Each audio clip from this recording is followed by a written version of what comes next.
Have you ever wondered what makes the 1994 Lincoln cent from Philadelphia so remarkable?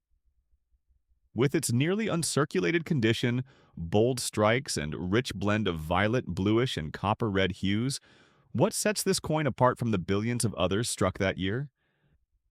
Why does the strike of the design element stand out so prominently with no signs of wear on the high points?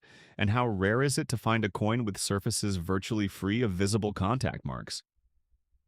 What's the story behind that peculiar white spot on Lincoln's forehead? Could it make this coin more interesting to collectors?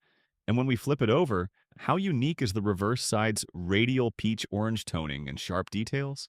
How often do you encounter a reverse surface this pristine, free of notable abrasions with mint red tones preserved in the memorial? Did you know that PCGS reported over 6.5 billion of these coins struck in 1994, and yet finding one in MS68 or higher condition is rare? How does a single MS69 example command a price of $133,000? And what about those sought-after double-die elements on the reverse? Have you looked closely at the final three columns of the Lincoln Memorial for pronounced doubling?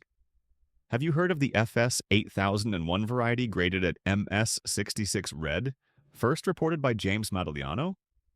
What factors made it a top-of-the-pop variety that sold for $2,875 in 2010 at a Bowers and Morena auction? Could this type of history and scarcity make the 1994 Lincoln cent a must-have for collectors?